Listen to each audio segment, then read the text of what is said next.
right. Black Oak, Arkansas, back in the building. It's Jim Dandy to the rescue. What's up? Yeah, we're very lucky right now. We got a new album coming out October 15th. Atlantic Records. It's a long time That's where we had our gold. You believe it? Tom Dowd songs and everything. Yeah, unreleased Tom Dowd songs, and he's a legendary producer. Our new producer, Divine Cahill, is great too. He's a keyboardist and sound mixer for The Who. And this album, he did great. He's a genius. I mean, at first, as senior vice president of Atlantic, and as a marketing, not just a label, is from Arkansas, is Black Oak Fanatic, and so it's a godsend. That's why it happened. But also, it can happen better time. We're really good right now. The band is really great. I mean, we've always, no matter, they say, but you're glad to be back, Jim Dandy, and I am.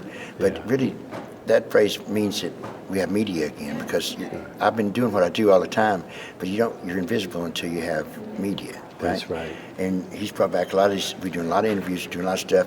Cover Rolling Stone, big push.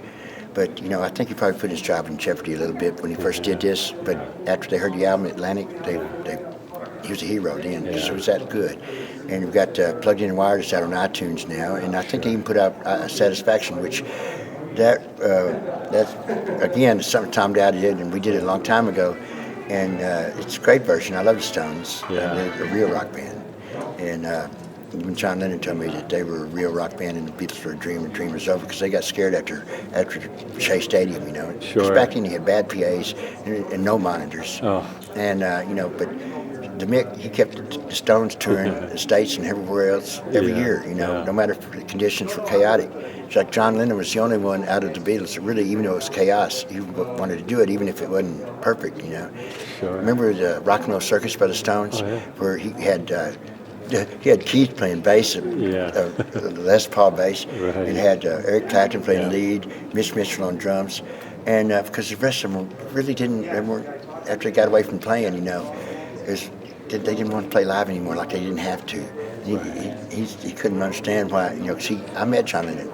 He told me, it really made me nauseated, because when your heroes tell you things that you're not ready for, because he told me I was ahead of my time, but he wasn't talking about our music. He was talking about how I talked between the songs to the people, and it wasn't really to the people. It was for the people. Enrique always said I was going to get in trouble someday, because I like to say what they're afraid to say. I said it for him, But I told him it feels too good not to do. And of course, our music, we've got a lot better about it. Nowadays, our enthusiasm got us by years ago. Sure. And we were always into good causes like this. This right here is a great cause. Youth is the wealth of the world, and kids. I mean, we're doing a Le Bonheur benefit at the end of this month on the 30th in Forest City, Arkansas, outside of Memphis, for this thing that they do off of the TV channel they got there. This news guy named Jim Jaggers, funny Jim Jaggers, me and me both.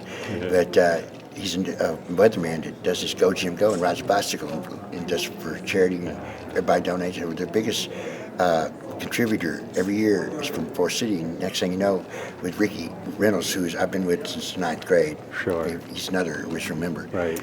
And a lot of the original members came and played on the album, because we're like a fraternity. Even though they don't want to tour anymore live, I understand that. They're frat brothers, and they played on 2 or 3 songs. And I want people to know that we still love one another and we still like to play, right? Sure. And my bass player now, like, to give you an example, the current bass player I have was picked by my original bass player, Dirty Darty. We had to go through 9 different bass players before we finally said that was the one, right? And they were side by side singing background. I called them the Asylum Choir, Arkansas Asylum Choir, because it was Ricky, it was Dirty Darty, my original bass player, and then George Hewen, my current bass player, and my sister, which never sang with me on any albums. She's 63 and I'm 65, right? And she's a voice scholar, and it really meant a lot to me, because she sings really good. But they were the quartet, more or less. I call them the Asylum Choir. But we'd had 2 songs that really had good background on it. One was Dylan's song called "I Shall Be Released," which we made it our own kind of. It's not just about getting out of jail when we do it. It's about almost spirit world release. Being able to finally get that freedom before you're at home with the spirit world. But it's like a gospel song. But in this other song called "Sweet Delta Water," it's sort of like the old days. We had the other side of us. It was like Hills of Arkansas, Uncle Asha, High and Dry, things where this song is like that, only better. and we don't even have drums, but it's almost sound like a soundtrack after Brian put it together. And it's got really good crossover value. But now we've arranged our songs with airspace, which before we was like three stooges going through a doorway at the same time, you know. Our enthusiasm got us by though, because it was contagious, and everybody wanted to come get a dose of that enthusiasm. And our story value is always probably our greatest riches of having a story. But nowadays, you know, young bands, they don't, even if they're successful, they don't want to have more than 3 or 4 albums together. It's You know, here today and gone later brothers, today. we band them in. There's none of that, but look at Stones. Who are your heroes? You know, we're talking about the Great Atlantic Records. Well, the first time I who saw inspired Elvis you? Presley, I thought he was having more cosmic fun than any human I'd ever seen. He was on Ed Sullivan, right? And I was young. And I said, I want to do what he's doing. I want to have that much fun. But I didn't realize I was saying I was going to be a rock and roll star. You know, it wasn't like they'd say, who the hell do you think you are? And in Arkansas, I'd say, ain't who I are, so I'm going to be. It's America, damn it. But, you know, I love the Beatles. I love the Stones. John Lennon was a great hero of mine. You know, Frank Zappa was a great hero of mine. Alice Cooper was a great hero of mine. He was the reason you had people like Kiss and all that other stuff happen, you know, that had such a show. And I believe in sight as well as sound, you know. The people, especially the prices they're given now, they deserve a lot more visual than they, you know. Mostly my southern brothers that think they're so good they don't have to move nowadays. You know, back in the day, you had Jerry Lee Lewis and Elvis Presley. They were white, and not just James Brown and Otis Redding and Tina Turner and, you know, Chuck Berry. Everybody thought they deserved to give them a show, you know.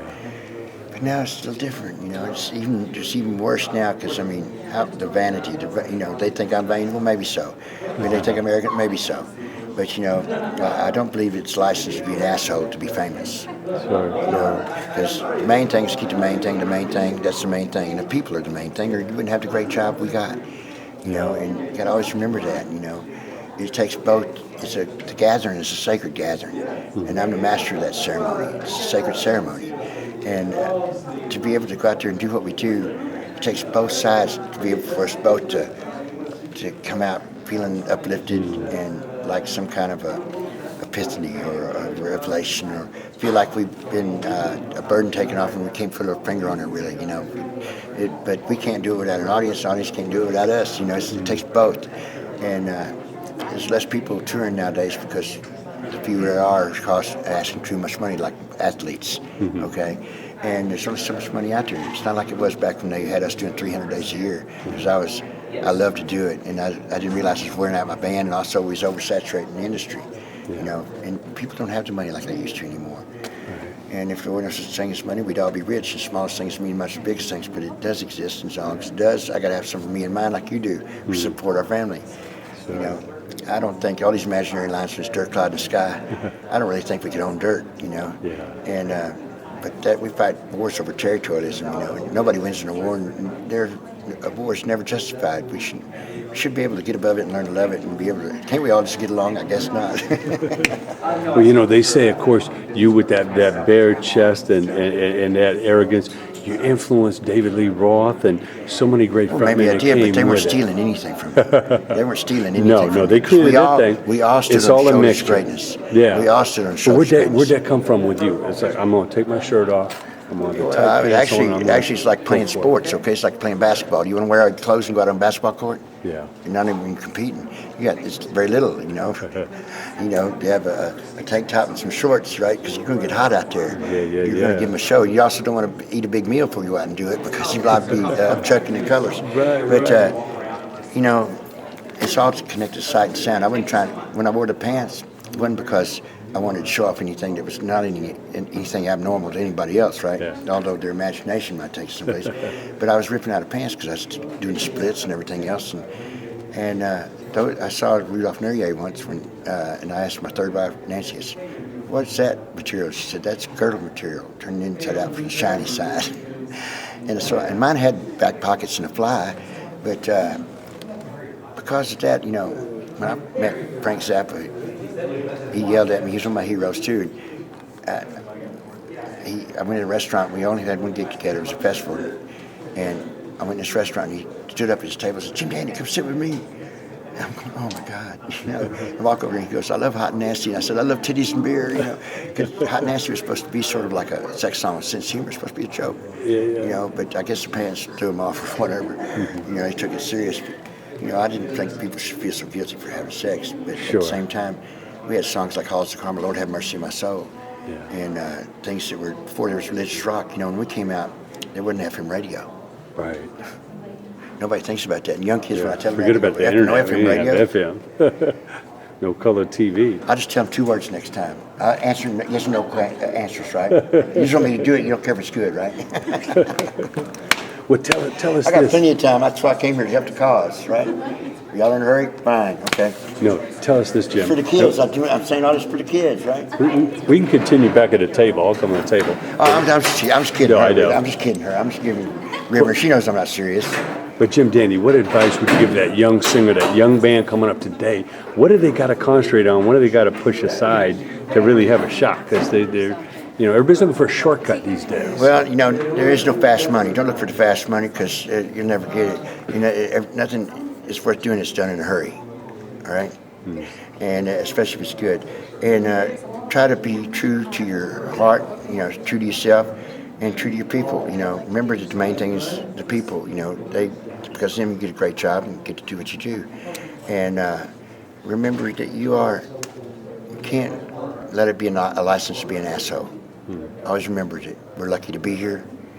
And it's not so much of a test of endurance. It's not so much worrying about all the. Don't worry about the struggles and the things you're going to have to go through. Although when Ryan and Young, very important that just because they see somebody they want to be like, it don't mean it's for everybody. Because some people feel like they have identity crisis, personality conflict, they have no personal life, and they commit suicide or they get hooked to alcohol or drugs. And so it's only certain ones that are really, you know, it was right for me. It is my personal life. I mean, it's not a burden for me to do it. I'm thrilled. It's an honor. I get to do it, you know. But so if you have true blue want to, I'd say do it, you know. If it hair lifts every Chinaman in China, if it hair lifts everybody, you know, just do it. Because, I mean, being a dandy is all about individualism and freedom of speech, you know. The shortest distance between 2 points is a straight line, and I have a straight line between my heart and my mouth, and sometimes it gets us in trouble because I got a microphone too, you know. That's all I say.